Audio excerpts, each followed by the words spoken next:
Welcome to the Functional Medicine Radio Show with your host, Dr. Carri Drzyzga, known internationally as the Functional Medicine Doc. Dr. Carri is committed to helping patients find the root cause of their health problems and fixing the cause with natural treatments so they can feel normal again. Dr. Carri is the founder of Functional Medicine Ontario and is the author of the hit book, Reclaim Your Energy and Feel Normal Again. Please welcome your host, Dr. Carri Drzyzga. Hello, everybody, and welcome to the Functional Medicine Radio Show, the only internet radio show dedicated to giving you real solutions to improve your health. Not only are they real solutions, but they're natural solutions as well, because as you know, the one and only true wealth you have is your health. I'm your host, Dr. Carri Drzyzga, the Functional Medicine Doc, and I'm committed to helping you find the root cause of your health problem, fix the cause with natural treatments, so you can feel normal again and live your life to the fullest. Just a quick bit of housekeeping before I introduce today's special guest. I'm so happy to announce that I am now working on my next book. The title is Reclaim Your Energy and Feel Normal Again for Men. I've discovered 14 root causes of fatigue. I like to call them the fatigue factors. And in this book, I'll explain 8 of the 14 and how they specifically relate to men. And of course, I'll include my own personal fatigue story, along with 4 or 5 other stories from real fatigue cases from my private practice. This book should be ready later this year, so keep an eye out for it. That's it for housekeeping, so let's get started. I'm so very excited about this week's show because my special guest is Niki Gratrix. Let me tell you a little bit about her. Niki is an award-winning, internationally renowned registered nutritionist and health writer who helps people optimize their energy. In 2005, she co-founded one of the largest mind-body medicine clinics in the world that specialized in fatigue. Niki is also the host of the Abundant Energy Summit. Niki, thank you so much for being my special guest today on this episode of the Functional Medicine Radio Show. Thank you very much for having me, Dr. Carri. It's an honor to be part of your show. Niki, why are you so interested in fatigue and helping people optimize their energy? Wow, okay, that's a good question. I'm interested, partly was a little bit of a personal connection I had when I met my ex-business partner, who also happened to be my ex-fiancé. And when I met him, he'd just recovered from very serious chronic fatigue. He'd been ill for 7 years and had spent 2 years of those that time bedbound. And so he just recovered and had just written a book about his recovery. His name was Alex Howard. And this is what triggered me into getting more interested in this subject specifically. I'd always been very interested in all kinds of aspects of personal development, personal health and happiness. But the focus came when I met Alex, and we decided to co-found the clinic together in London in the UK. And so I sort of specialised my knowledge into that area. And there was also a gigantic need for more information and so much more that needs to get out there about that, especially chronic fatigue syndrome and ME, which is myalgic encephalomyelitis, as probably you are well aware too. Yeah, and you know, part of the reason why I wrote my book on fatigue was I also had a personal experience with fatigue. And you're right, I find that a lot of people are out there really suffering with fatigue and chronic fatigue syndrome. And they go to their doctors, you know, to get some answers. They get some testing done, and like usually all the tests come back as normal. And then the doctor will tell them usually one of 3 things. They'll either say like, well, you just need a vacation, or they'll say, I think you're starting a burnout and you need to take 3 months off of work. Or they'll say, all your tests are normal. I think you should start on an antidepressant. That's an all too common response, isn't it? And it's very sad that that's the case. It's sad but true, because chronic fatigue is not the same as depression, and someone can be depressed, as you well know. That's a side effect of having chronic fatigue. So these things are very different. Unfortunately, the conventional medicine model just doesn't understand this illness, this chronic complex illness at all. So unfortunately, a lot of patients and people get very little from that, and they're very unsatisfactory sort of treatment out there at the moment. And not to say that some people aren't helped by antidepressants, some are, but not enough. Yeah, a lot of patients, they come in and they know there's really something going on. They know in their gut there's something wrong, and they know, and for the most part, an antidepressant is not going to fix that. And as you said, fatigue is very complex, especially chronic fatigue syndrome. So can you explain to our listeners what is the difference between just regular fatigue and something like chronic fatigue syndrome? Yeah, that's a very important definition that's needed to be understood much more widely. So if somebody, to actually get the diagnosis of chronic fatigue syndrome, you need to have these four of about 8 symptoms, including obviously fatigue, but also can be a range of things like sleep problems, memory, concentration issues, muscle pains and aches, digestive problems, and these needed to last at least more than 6 months. This is part of the criteria of the definition of chronic fatigue syndrome. However, the key defining factor is post-exertional malaise. This is the sort of defining focus of where a lot of the research is going to in terms of the criteria. So, and that's the key thing, because that right there is not the same as, say, depression, very clearly. And a lot of people with depression can have those other symptoms that I just mentioned, but this one specifically is something that we need to watch out for. So this would be a failure of energy after doing some kind of exercise, either mental or emotional exertion, and then you can either have immediate drop in energy or delayed fatigue onset, so it could hit a day or two later. And that's the key thing. So it's a real, like a rationing of physical, emotional, mental activity. And that's quite different, than somebody in a state of depression. Very different. So again, but that's the key one, yeah. Yeah, so again, for our listeners out there, the key difference is having this post-exertional malaise, and really very simply that's after you do a lot of mental work or a lot of physical work, physical exercise or mental exercise, that you feel an abundance of fatigue, more so than that would be considered normal for that amount of physical exercise that you did or mental exercise that you did. And that can happen right after that activity or the next day or the next day. Yeah, delayed fatigue within a couple of days. Yes. So, and that's very difficult. That's very different than just being, not to minimize it, but someone in burnout. Sometimes it's quite hard to work out what the difference is between burnout and actual chronic fatigue syndrome. The two things are different. Burnout is much more involved with chronic overwork. It tends to be more psychologically induced, but you can have a full-blown physical and emotional burnout. But it can turn into chronic fatigue syndrome, which is specifically that post-exertional aspect. So if you're having those kind of symptoms, that's where I would take note and don't do nothing about it. If you're having those kind of symptoms, that's where you really want to think about seeing a specialist in chronic fatigue syndrome, somebody who knows the illness, because you don't want to hang around. You will want to start to do some stuff about that and start to address some of the underlying causes. Yeah, I think burnout and chronic fatigue syndrome and fatigue, they're all kind of on a continuum. And the most extreme would be chronic fatigue syndrome. Yes, right? I think so. Yeah, it more or less that. I would say burnout, you're right, it's a continuum. Mm-hmm. There's another route into getting chronic fatigue syndrome, which doesn't necessarily go via the burnout route.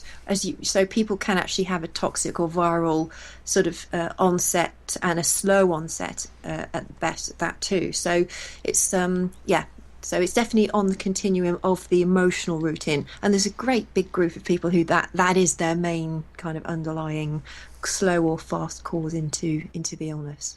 Yeah, so I was reading that basically 1 out of 5 people have chronic fatigue at some point in their lives, and it's upwards of 17 million people around the world actually have diagnosed chronic fatigue syndrome. It's just the numbers are staggering. I know, and that was actually a conservative. At the moment, there's about 1 million Americans diagnosed with chronic fatigue syndrome, and that was being conservative and taking the narrower case definition. Mm-hmm. So there's actually up to 4 million, although that have some form of fatigue, although quite a large group of that were actually depressed as well, sort of thrown in there. But we had to get more precise about the definition. So yeah, it's a gigantic problem, and it's probably only on the increase, unfortunately, with so many of these other major illnesses as well. And getting chronic fatigue syndrome, it's very serious. It can people with that they can be more functionally impaired than people with type 2 diabetes, renal failure, congestive heart failure. These are what the published research studies show. So if there's many people, I'm amazed. I'm obviously in this area, so I come across this a lot all the time, but I'm still amazed, even in my sort of friends, family and sort of business connections, how many people I come across who say, oh yes, I know somebody who's had chronic fatigue syndrome, or I know somebody with ME. It's my sister, my brother, it's my friend, it's the next door neighbour. So almost everybody knows somebody now who's had it. So I think it's been drastically underestimated and underdiagnosed because it's been so poorly understood. So for our listeners out there, you just heard Niki say the word ME. So ME is one of the medical terminologies for chronic fatigue syndrome. It's called myalgic encephalomyelitis. So that's just right. ME, myalgic encephalomyelitis. So if you want to do some research on the internet and really look for some good scientific research, you might look under chronic fatigue syndrome, and you also might look under myalgic encephalomyelitis. And I'll have that in the podcast notes, so you can cut and paste that word out of the podcast notes into your search engine. Great. Yeah. Okay, so Niki, when you have a patient that has true chronic fatigue syndrome, what are some of the underlying causes of it? Because as you said, it's very complex. Yeah, it's multifactorial. So there's a whole range of kind of important physiological and brain-related factors that you'll want to consider, and separately to that, even psychological factors. So some of the core physiological things that I'd be looking for, and of course well known within the functional medicine community, but one of the top things is issues related to the gut. And it's back to this idea that health really starts and ends, it seems, in the gut. And it is a hugely important area. There are research studies linking gut dysbiosis and problems in the gut with chronic fatigue syndrome. The early research is there. So things like dysbiosis of the gut will create, so we have this nice microbiota that's very important. 90% of our cells are actually, in our bodies, are actually made of the bacteria that's in our gut. Hugely important, huge factor in immunity as well. And if there's a problem with the gut bacteria where there's an imbalance in there, so we have an overgrowth of bad bacteria, there's a lot of consequences from that. And it's the toxins that are produced by the so-called bad bacteria, that the kind of bacteria we don't want in our gut, that then spreads through the gut lining, which becomes damaged and becomes systemic in the body. And when that happens, the key thing you want to focus on with fatigue, obviously, is those toxins actually affecting mitochondrial function. And mitochondria are the little parts of our bodies that are the energy, sort of the power cell, or the power section of all of our cells. So we have 50 trillion cells in the body, and almost every single cell has this little bit in it called the mitochondria, which produces ATP, which is the energy currency of the body. So when we have a problem in the mitochondria, there's your energy rationing. So when I talked about post-exertional fatigue, that's the strongest correlation, is a problem with mitochondria with that symptom.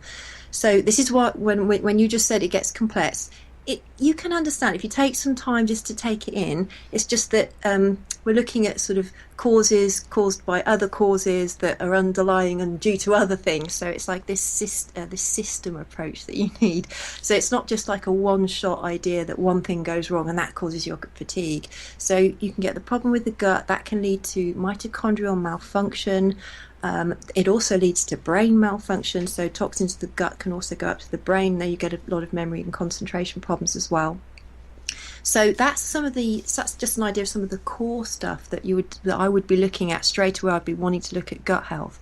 And you'll need to obviously step even further back and say, okay, well, what could be the factors affecting gut health. So you're looking at things like food sensitivities, chemical sensitivities, use of antibiotics in the past, all these kind of things that can ultimately cause changes in the gut. You'll want to correct the environment to get any sort of factors in the environment out of your environment. You'll want to then heal the gut and the gut lining and sort out the gut bacteria. When you've done that, you can then come in with these other things like targeted support to reboot mitochondrial function. So usually we'd start with the gut, and then we'll do targeted for support for other areas. And there's a lot of things that can go wrong in people's bodies once they have sort of chronic fatigue syndrome. The gut, obviously, mitochondria, we have adrenal fatigue that could have occurred. The thyroid can be going a little bit out of balance, and just it's very different for each different person, each different patient. So you'll be wanting to do a full kind of clinical assessment to find out, okay, how's this person's particular fatigue? How is it manifesting? What particular systems and organs of the body are most out of balance as a result? And what is their particular root cause in their environment? So I mentioned some people it will be, maybe they really are truly gluten sensitive. Others may have had a chemical exposure. It might be their mercury fillings and their amalgam fillings, for example. So that's just some of the sort of aspects on the physiological side anyway. So you explained that perfectly, and that's just, as you were explaining it, I just thought, well, I'm totally in love with functional medicine, and I really feel like that functional medicine will become the medicine of the future, and we're just starting that shift. And so as you were describing that, I thought, okay, functional medicine is always about finding the root cause. Find the cause, fix the cause, so you can get the body in balance and feel normal again. And it really is like a puzzle, and it can be so complex. And especially with patients with chronic fatigue syndrome, they all have to be looked at as unique because everything in your body is connected, but because there are so many factors, we have to figure out for the patient in front of us what is the most important thing that needs to be addressed to help unravel this web that's all tangled up. And as you were saying, Niki, a big part of it is gut health and mitochondrial health, and then stepping back from that, okay, sometimes we also have to work on the brain, sometimes we also have to work on the adrenals, sometimes we have to really focus on food sensitivities and whatnot.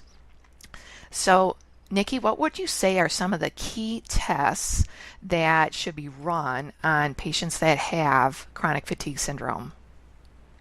Okay, it's a good question. I think some of the basics, obviously this is somebody who's diagnosed already and has had a full kind of workup ruling out other serious causes of fatigue. At this stage, I think obviously, well, you see, it can be slightly debatable because many practitioners would say, look, if you have a chronic fatigue syndrome patient, you might as well take it for granted that the gut is out of whack and that there's dysbiosis and so on. So there is an argument to start just to go into treatment and get into sort of diet and lifestyle changes.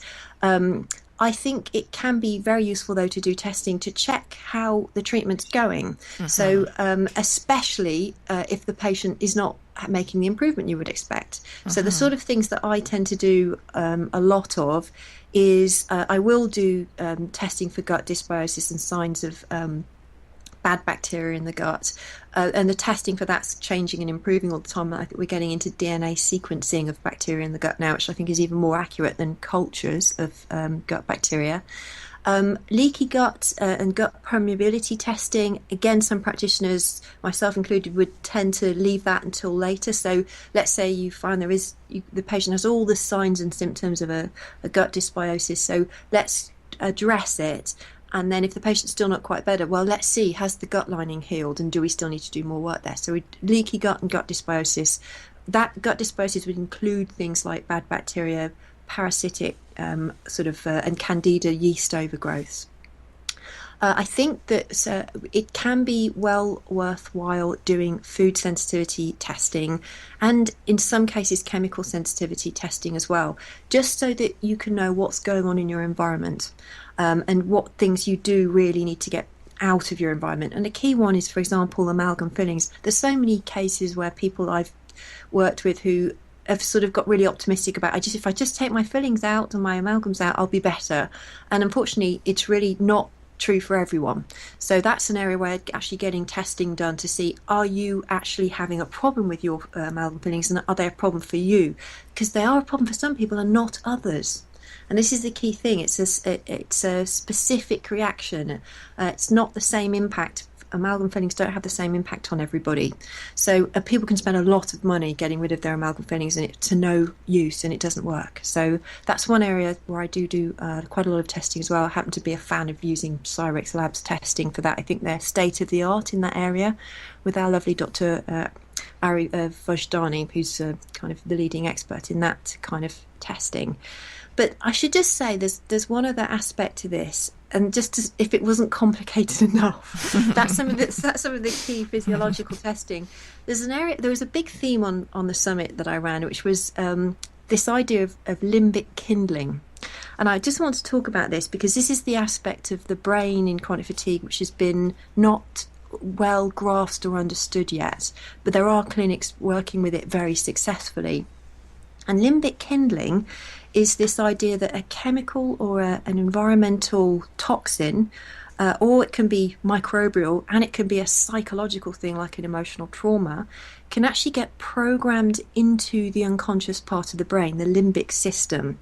And when that happens, it's as if you literally almost are having a neurological sensitivity to certain things.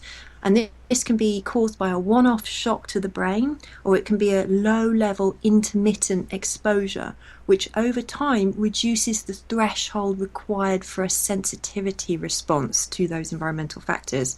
So this was it's very interesting. If people listen to my summit, we have Dr. Vojdani on the one hand saying, and Dr. Tom O'Brien and all the greats of functional medicine talking about this immunological testing we need to do and just get it all out of the environment. That can be part of it, and the other aspect is this extra thing we need to consider, that literally it can also those exposures can disorder the brain and cause limbic system disorder. And you can do great, you can heal the gut, you can get rid of these things going on in the environment, you can have a good gut again, and that the patient still has multiple chemical sensitivity or is still reacting. And it's because there's a neurological reaction occurring where the brain is having a fight-flight response because it's in the state of stress and fear and has been trained to react that way to those exposures, either from a toxic one-off shock or this low-level intermittent exposure. So we can have an extreme reaction. Now, I don't know if that's purely a neurological thing or because of psychoneuroimmunology, which is the science behind the mind and the body. It might even be what's going on in the brain is also affecting the immune system. So until you stop what's going on in the brain, you can't fix the immune system. So, and the intervention for that is actually psychological techniques. It's neurolinguistic programming and in emotional state changes, and some of it is CBT related stuff, cognitive behavioral therapy, but it's more actually retraining the amygdala, for example, which tends to be better using things like neurolinguistic programming. So you can actually, and because of neuroplasticity, which is the idea that your brain can change and it can create new cells and new neurons, just as a bad cell can grow and you get this cell assembly effect and a bad reaction that's programmed in, you can reprogram it with NLP. So this is where the psychology side becomes really important, and that's clinical experience when you're able to sit there and look at somebody's whole case profile and go, okay, how much is this going on in the brain? It's not in the mind, it's in the brain, and how much is it coming from the gut? And that's where many of us practitioners who've sort of co-founded clinics where we had a psychology division and a nutrition division, this is we're on like the cutting edge of I suppose understanding the mind-body. So that is a big theme on the summit as well. I just thought I would throw that in there just to muddy the waters even more. I'm glad, Niki, that you threw that in, because I think a lot of functional medicine docs, we tend to forget about the brain. Well, I don't forget about the brain. I know that it's there and it can be a huge part of health, but for a lot of people, the brain is forgotten about. And again, for our listeners out there, when Niki is talking about the brain, she's not saying that it's all in your head, that you're just making it up. She's saying that there is a problem in the brain that needs to be addressed. Exactly. So glad you really stressed that point, because obviously, we've had a tragic thing happen in the CFS community of certain psychiatrists and certain groups that have had funding reliant on them making certain statements that, the illness is in your mind, or you're just a little bit depressed, go and have a cup of tea and you'll be better. That kind of awful approach, and that's tragic. So we can understand there's a lot of suspicion from patients who, when we start talking about anything to do with the brain, and now we're talking about psychological techniques as well, there can be suspicion. But this is an unconscious limbic system disorder. This is not the patient's fault. They're not making it up. They're not, creating it by trying to get attention or anything silly like that. This is a tragic thing that's happening in the brain, which is this missed aspect, and that the psychology techniques are going to be very much the best techniques, and that's why things like meditation are so important, because the studies are there showing that you can calm the amygdala response down through meditation. And this is so important, if the brain is in this basically a chronic state of stress because it's got limbic kindling, which means those stresses are wiring that stress response into the brain, your whole body is in a state of chronic stress, because the brain is the master controller of the rest of the body. So we talk about stress state, healing state, and if you're in limbic kindling, you're going to be in chronic stress, which means you're not in rest, digest, detoxify. So we need patients to be in their healing state. While you want people to be in the healing state while you address the gut and the mitochondria and these other things. So the limbic work it's very important. Just one other aspect, we have to keep an eye on time here, which I'm not overrunning, but there's just a last point here.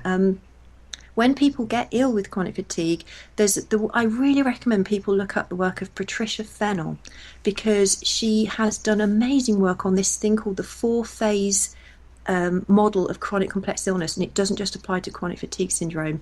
And it's basically people go through crisis phase, stabilization, resolution, and then integration. And in the first phase of the illness, becoming ill is a trauma.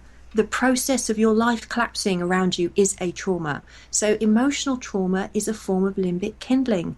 So at this stage, you want to match treatment intervention to phase the patient's in. So not only do you need to think about the brain when you're approaching chronic fatigue, it would help if both patients and practitioners actually understood what is the interior emotional and mental state of the patient. And that's the other area in functional medicine we don't get into so much, but I think we've been lacking in models up to now. There was many other aspects I could have mentioned as well that are really important to understand what's going on in the internal emotional state of the patient. So for the listeners out there, if you're suffering with fatigue, and especially if you're suffering from chronic fatigue syndrome, I highly recommend you listen to the Abundant Energy Summit, because this is a summit that Niki hosted, and she interviewed some of the top specialists from around the world. Niki, can you talk a little bit about that? Yes, just briefly. It was very interesting summit to do, because I wanted all the functional medicine experts involved, because we love the functional medicine model, and I'm totally with you, Dr. Carri. I think it really is the future of medicine for chronic complex illness. So we had on the thought leadership panel, I had people like Dr. Jeffrey Bland, who's the founding father of that whole movement, and some of the kind of superstars of the movement kind of spoke, like Dr. Tom O'Brien. I mentioned Dr. Vojdani, Dr. Liz Lipsky, the great digestive wellness PhD nutritionist, but I also addressed these wider aspects. So I actually collaborated with the theoretical psychologist and philosopher Ken Wilber, because we need a model that's bigger than the functional medicine model to bring in all the internal states of the psychology and the brain and psychoneuroimmunology. So Ken Wilber, we used his integral theory model. He was part of the thought leadership panel. So, and also a brilliant doctor called Dr. Dietrich Klinghardt, who also works in a very integrative way, because we brought medicine into it, psychology and the functional medicine. So we brought the best of the best, people like Dr. Roland McCraty from HeartMath talking about the energy medicine side, even Professor Gerald Polak, the world's leading expert on healthy water. So we covered everything in what could be affecting your internal environment, your external environment, what you need to do physiologically, what you will be wanting to look at in your cultural, psychological, emotional and relationship environment. So I think it had more of a comprehensive and kind of radically inclusive, comprehensive approach than you could ever get anywhere. That was the aim of the summit. So it was very interesting.